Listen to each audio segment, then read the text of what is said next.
Vamos abrir a palavra do Senhor. Segunda carta aos Coríntios, capítulo 8, do verso 1 ao verso 15.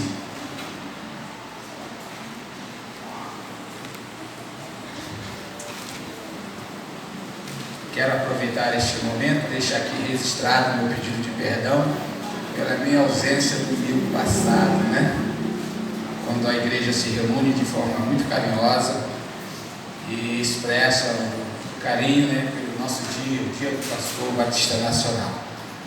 O pastor Marcos, por certo, já prestou uma satisfação, nossa aqui, na nossa ausência, mas eu quero reiterar que esse convite me veio e eu não fiz uma alusão à data. E eu de pronto aceitei o convite, depois falei ao pastor Marcos, só assim depois que eu fui observar que esse segundo domingo de junho era o domingo que a gente geralmente não se ausenta, principalmente também para estar junto com a igreja. Mas eu quero aqui pedir perdão e espero que esse lapso não aconteça mais. Amém, queridos? Em nome de Jesus.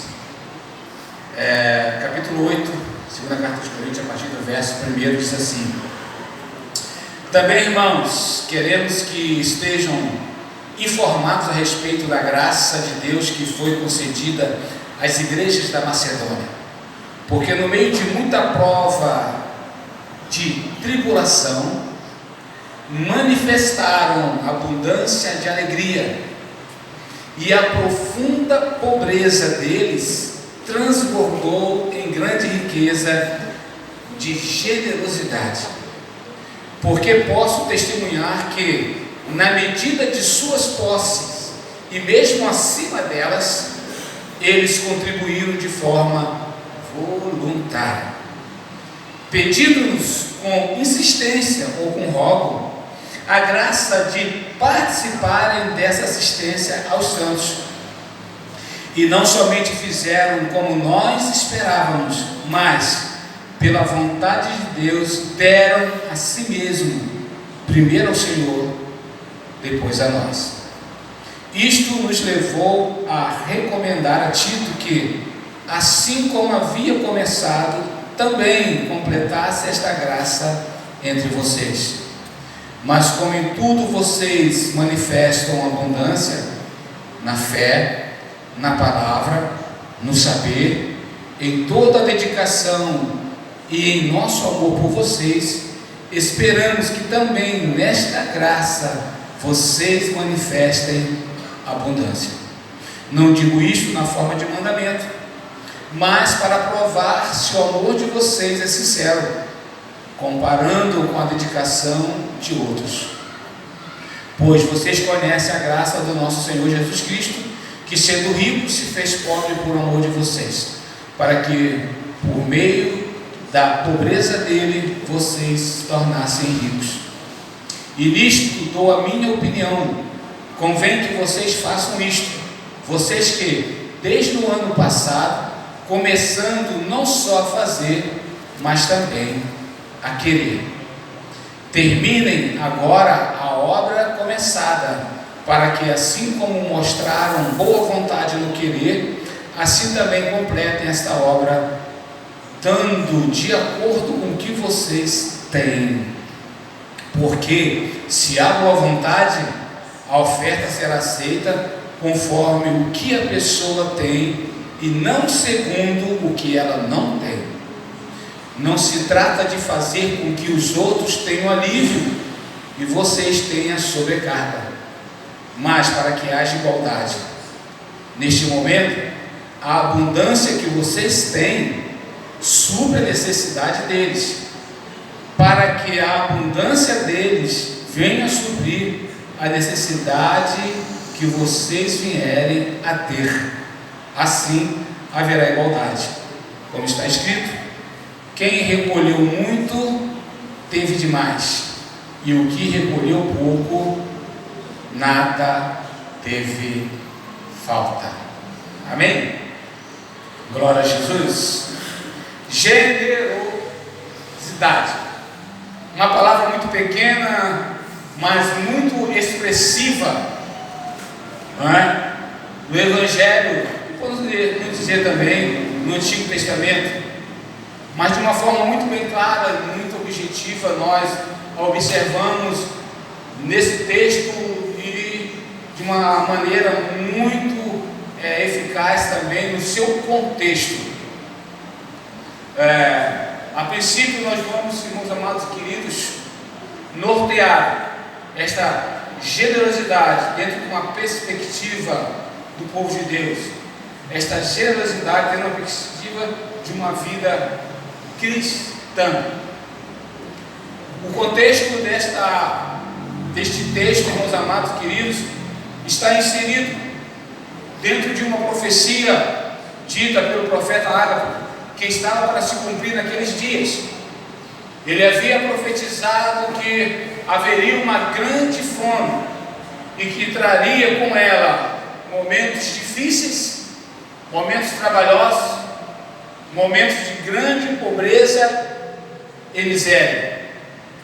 Está registrado lá em Atos capítulo 18, verso 2, que diz o seguinte: e achando certos judeus por nome Áquila, natural do Ponto, que havia pouco tinha vindo da Itália, e Priscila sua mulher, pois Cláudio tinha mandado que todos os judeus saíssem de Roma, e ajuntou-se com eles, diante desta palavra se cumprindo em todo o território que se estendia de Roma e aonde os judeus estavam inseridos, esta fome lhe prometeram.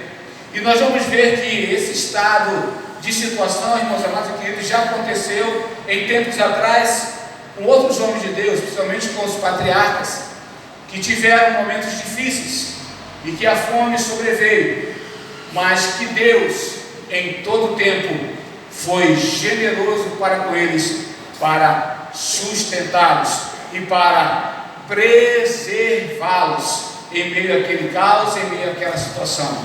Porque o mesmo Deus, querido, que traz a escassez, é aquele Deus que traz a abundância. O mesmo Deus que traz a ferida, é aquele que traz a cura. O mesmo Deus que abate, é o Deus que levanta. Mas nós temos que entender que nem sempre será de uma forma sobrenatural. Porque dentro desse contexto, quem está dentro dessa narrativa é o apóstolo Paulo, o grande apóstolo dos gentios, o homem que através de suas mãos operou bastantes sinais e prodígios, mas nem tampouco neste momento transformou pedras em ouro, areias em prata, mas que agora vai depender exclusivamente de pessoas generosas para realizar o grande feito de Deus através de suas vidas.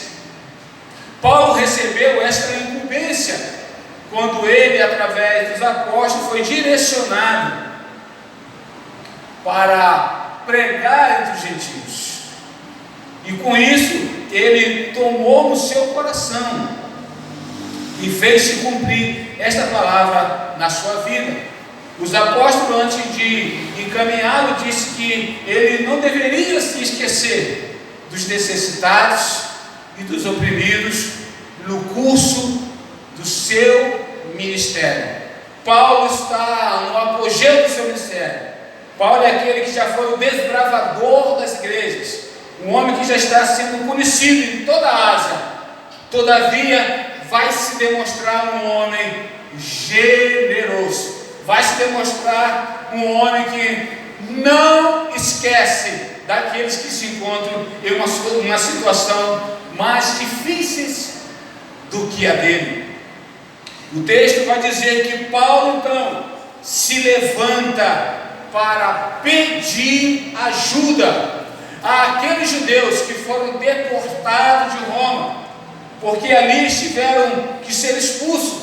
Automaticamente nós entendemos que em um momento de escassez, em um momento em quando a situação está difícil, automaticamente vai faltar os recursos, vai faltar os grãos, vai faltar os cereais, vai faltar os alimentos. E para que isto seja de alguma forma norteado, de alguma forma seja amenizado, eles então deportaram os judeus. E agora vem essa gama de pessoas, uma gama numerosa, e se ajunta com aqueles que já se encontram em uma situação dificílima. E o que Paulo vai fazer? Ele vai se colocar na brecha, ele vai agora interceder, ele vai pedir em favor desses que estão regressando e daqueles que já se encontram na Judéia em uma grande situação dificílima. Primeira coisa que nós observamos aqui, querido, é Paulo com um coração generoso, aquele que se compadece, aquele que em um momento de situação, escassez, dificuldade dos seus compatriotas, ele se posiciona para pedir ajuda. E pedir, irmãos amados e queridos, não é vergonhoso a ninguém. Aleluia! Ele é o grande apóstolo Paulo, o grande apóstolo dos gentios, mas todavia um homem humilde e generoso, que sabe se compadecer daqueles que estão em uma situação mais difícil na sua vida. Primeira coisa que nós observamos, irmãos amados, acerca da generosidade, é aquele que se compadece dos seus. Nós vemos isto, uma característica de Neemias. Neemias está na grande fortaleza, Neemias está bem instalado, Neemias tem alimento em abundância, Neemias tem fartura, Neemias tem um lugar para reclinar a sua cabeça, ele tem conforto, aleluia. Mas o texto diz que quando os seus irmãos que vieram de Jerusalém e lhe mostram e lhe falam acerca do quadro que Jerusalém se encontra e dos seus irmãos, o texto vai dizer que Neemias senta, lamenta e chora de forma abundante na presença do Senhor por causa da situação dos seus irmãos. E quando ele ora, ele não se exclui do pecado de Jerusalém, ele diz: nós pecamos contra ti. Neemias se demonstra um homem generoso, porque se compadece dos seus. Eu quero nessa noite, querido, dizer que eu e você precisamos também ter um coração generoso, um coração que se compadece daqueles que se encontram em uma situação difícil, em uma situação mais complexa do que a minha, do que a tua. Eu preciso me compadecer. Louvado seja o nome do Senhor. Paulo então inicia uma grande campanha para ganhar fundo, para ajudar esses irmãos da Judéia que se encontram em grande aperto.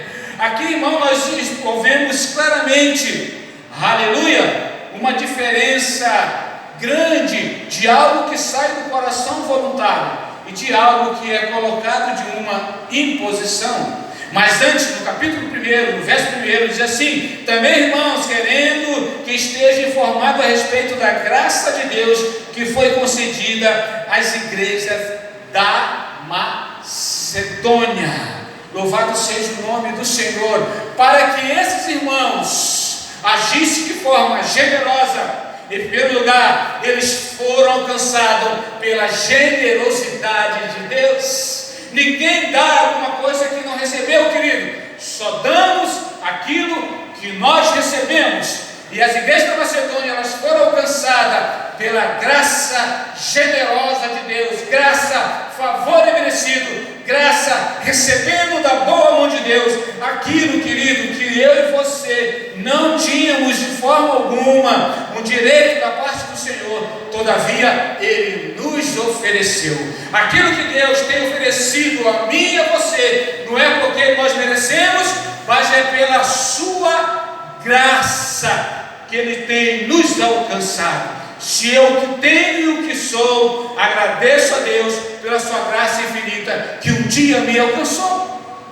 Logo, se o que tenho e o que eu tenho hoje, aleluia, não é somente para mim, mas é para que a graça de Deus que um dia manifestou na minha vida, seja manifestada através da minha vida a outros. No trocadilho é isto que o apóstolo Paulo está iniciando aqui com a sua palavra.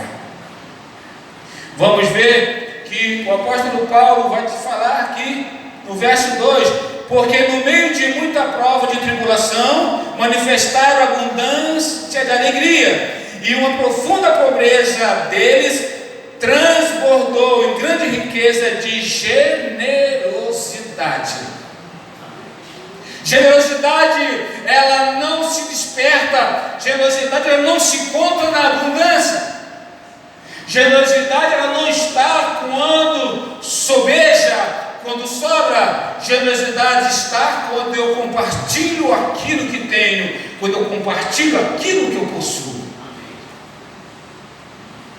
E aí eu quero contar a história aqui da dona Raimunda, que hoje tem 87 anos, mãe de 9 filhos, sem recursos financeiros, e que muitas das vezes, no decorrer dos dias da semana, ela fechava a sua casa às 5 horas da tarde, 4h30, 5 horas da tarde, nas flechas de onde passavam os raios do sol, ela colocava jornal para que a claridade não chegasse, para que os 9 filhos pudessem achar que a noite chegou e pudessem buscar um sono para não ver a fome chegar. Mas que nos dias que em sua panela havia somente arroz, ela, além de dar aos 9 filhos que ali estavam, ela chamava os vizinhos ao lado para compartilhar o pouco do arroz que os filhos dela não tinham para sobreviver. Uma mulher que demonstrava generosidade, não pela abundância que possuía, mas mesmo em meio à sua escassez, meio à sua necessidade, era uma mulher que compartilhava o que tinha. E essa mulher é minha mãe, glória a Deus, está hoje lá e continua a mesma pessoa. Com 87 anos, socorre o vizinho da direita, socorre o vizinho da esquerda. 2, ela já conduziu para a aposentadoria com toda a idade que ela tem e conseguiu recursos, e eles hoje recebem. É aquela que faz a sua comida e lembra que há algum vizinho do outro lado e que não tem aquele dia, e faz um belíssimo prato e leva até aquela pessoa para que ela possa se alimentar, nem que seja uma vez na semana. E aqui o texto está dizendo, meus amados e queridos, por meio de muita prova de tribulação, manifestou abundante alegria, e a profunda pobreza deles transbordou em grande generosidade. Como está a minha, a nossa generosidade? Estamos esperando ter muito para oferecer um pouco a alguém?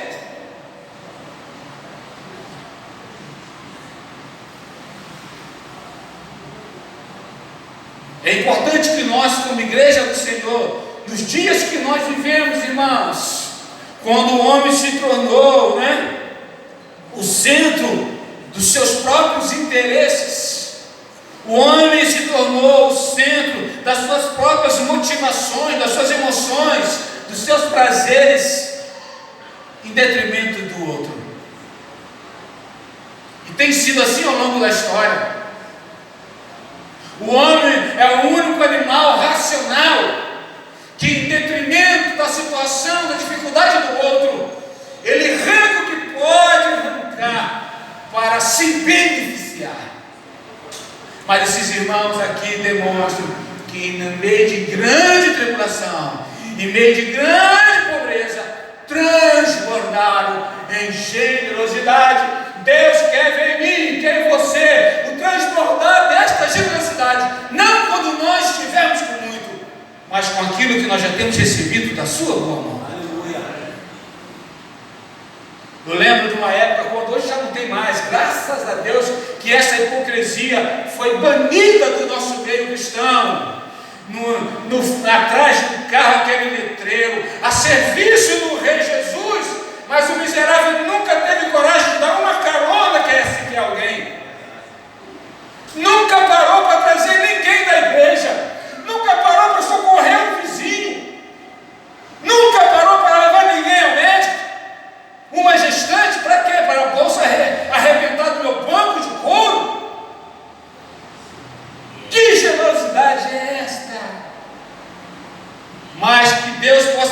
conduzir a ser homens e mulheres generosos nos nossos dias. Glória a Deus. O que Deus tem me dado, o que Deus tem te dado, querido. Em primeiro lugar, nós vamos usá-los. É para nós usufruirmos. Mas pensamos naquele que está ao nosso lado, que nada tem, que nada possui, que ele precisa. E o texto continua.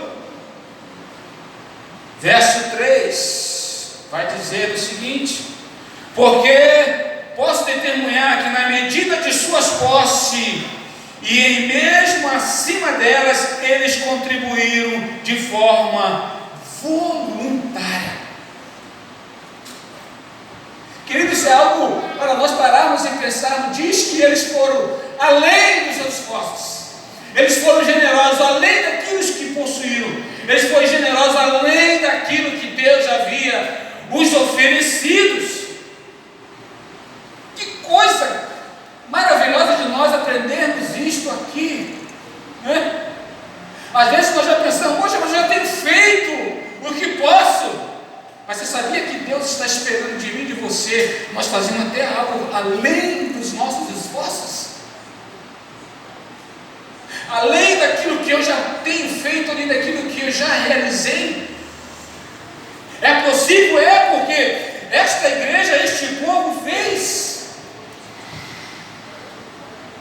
É possível nós sermos generosos ao ponto de ir além dos nossos recursos, além dos nossos esforços.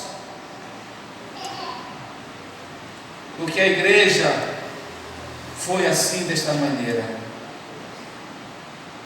Oh, irmãos amados e queridos, como é importante nós pensarmos assim. O verso 4 vai dizendo: pedindo-nos com insistência a graça de participarem da assistência dos santos. Pediram. Veja bem, não foi algo que foi apenas colocado para eles, mas alguém do outro lado disse: eu quero participar, eu quero ser um co-participante, eu quero estar inserido. Não me deixa de fora desta situação. Lembra aqueles apelos que às vezes o pastor Marcos Antônio de Souza, um Souza com Z, aleluia, ele se coloca a pedir, a implorar, a esperar que alguém se levante em favor de algo que está sendo pedido na igreja? E às vezes ele espera que alguém ecoe do outro lado e diga assim: não só quero participar, mas eu quero insistir, eu quero dizer que eu quero participar pela minha vontade, não por causa do seu pedido, não por causa da sua colocação, mas é porque eu quero me sentir bem e poder ser um participante deste negócio. Aleluia. Porque há alguém que diz assim: não, mas eu já dou minha oferta, eu já dou meu dízimo. Mas diz que com insistência eles pediram a Paulo: nós queremos nos envolver com esse negócio. Amém. Nós queremos nos envolver com esse momento tão sublime, onde a generosidade ela é exposta. Louvado seja o nome do Senhor. Generosidade consiste em nos conhecermos e entendermos quão desprovidos somos, pois o que somos e para onde vamos retrata quão necessitados somos. Eu fiz um trocadilho aqui, eu vou ler de novo, com mais calma. Generosidade consiste em nos conhecermos e entendermos quão desprovidos somos, pois o que somos e para onde vamos retrata quão necessitados somos. O que é isso, pastor? O que isso quer dizer? É o que Jó expressou, o homem mais rico de Ur dos Caldeus. Eu não sei quem é hoje o mais rico do mundo não, mas existe alguém aí. Como é que é? Quem? Eu não sei falar esse nome não, só sei falar paraibês, algumas coisas da natureza assim, português, inglês não sei. É esse camarada aí. Vamos botar aí um dos mais ricos, Bill Gates, é isso? Mais rico. Ele disse o seguinte: do pó vim do ventre da minha mãe, e ao pó voltarei. Ou seja, nu saí do ventre da minha mãe, e nu eu voltarei. Perceba que, por mais rico que ele achasse que fosse, ele entende, querido, que tudo que ele tinha e o que ele era vinha da boa mão do Senhor, e que se o Senhor não dera, ele por certo não alcançaria. O próprio Satanás diz isso: ora, mas em tudo tu abençoa o Jó? Em tudo, não há necessidade alguma. E Jó então reconhece. Napoleão o Grande fez 3 pedidos antes de morrer. Eu tive que escrever aqui porque a mente não dá para guardar tudo. Napoleão o Grande fez 3 pedidos antes de morrer. Primeiro, que seu caixão fosse carregado pelos melhores médicos da época. Segundo, que os tesouros que tinha fossem espalhados pelo caminho até o seu túmulo. Terceiro, que suas mãos fossem fora do caixão, à vista de todos. Algumas pessoas aqui já sabem dessa história, mas talvez alguém aqui não conheça. É a biografia, está na biografia de Napoleão Grande. Então, os ministros surpresos perguntaram: quais são esses motivos? Por que esses 3 pedidos? Então Napoleão respondeu: primeiro, eu quero que os melhores médicos carreguem meu caixão para mostrar que eles não têm poder nenhum sobre a morte. Segundo, quero que o chão seja coberto pelos meus tesouros, para que todos possam ver que os bens materiais aqui conquistados aqui ficam. Terceiro, eu quero que as minhas mãos fiquem para fora do caixão, de modo que as pessoas possam ver que viemos com as mãos vazias e de mãos vazias voltaremos. Aqui, irmãos, vai a máxima mordomia cristã. Somos apenas mordomos e não senhores dos negócios de Deus. Não somos donos de nada, apenas nos foi confiado. Louvado seja o nome do Senhor. Aquilo que nós temos, queridos, foi a generosidade de Deus que nos fez permitir possuir. Aleluia. Quem não carrega essa característica da generosidade, amontoa tesouro para si mesmo.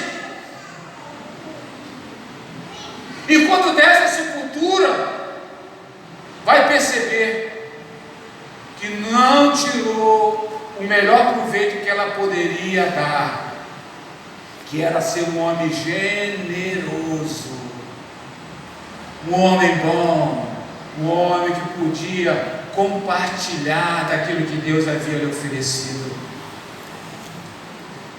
Saiu uma das revistas aí, Socialite, bem grande, não sei se alguém aqui tomou conhecimento, não sei se chinês, se japonês, mas um homem riquíssimo. E ele veio a falecer. E a senhora dele casou-se com o seu chofer, o motorista daquele homem que já, acho que há mais de 30 anos já trabalhava com ele. E perguntaram para o motorista o que ele achava disso. Ele respondeu: bem, ele trabalhou a vida toda para que eu pudesse gozar, usufruir daquilo que ele deixou.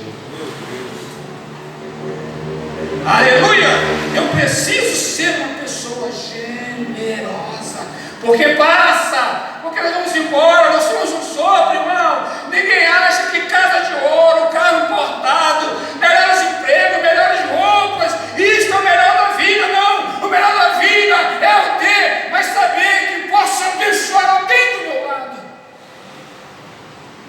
Isto é que vai ser o melhor da minha vida, o melhor da minha trajetória. Louvado seja o nome do Senhor.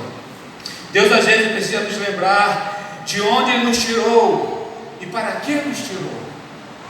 2 Samuel 7,8 diz o seguinte: agora, pois, assim dirás ao meu servo Davi, assim diz o Senhor dos Exércitos, eu te tomei da malhada de detrás das ovelhas, para que fosse soberano sobre o meu povo, sobre Israel.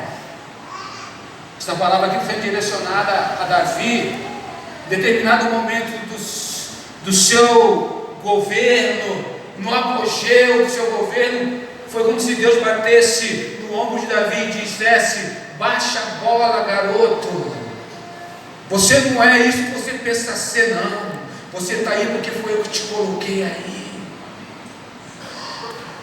Lembra da luta lá com os gigantes? 3 coisas o rei lhe ofereceu.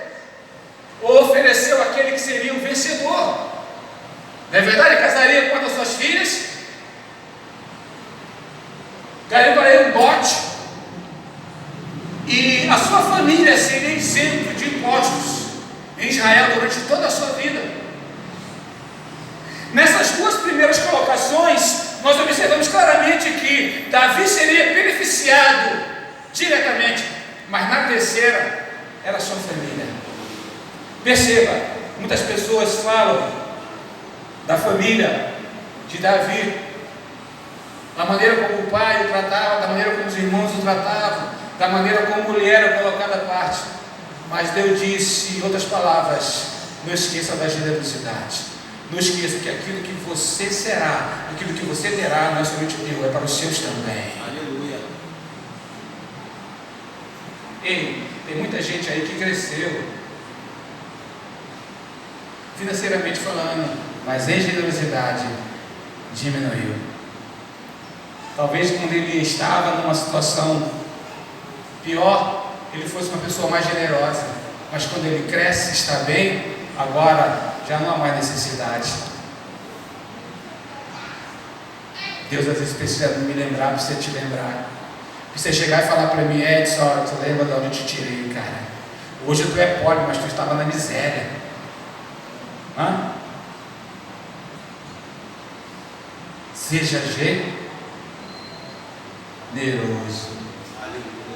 Quem está entendendo, diga amém. Amém. Oh, louvado seja o nome do Senhor.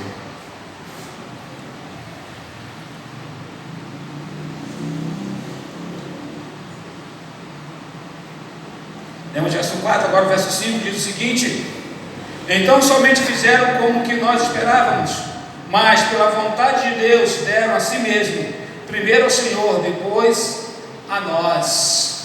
Louvado seja Deus. Isso é interessante, irmãos, quando nós aprendemos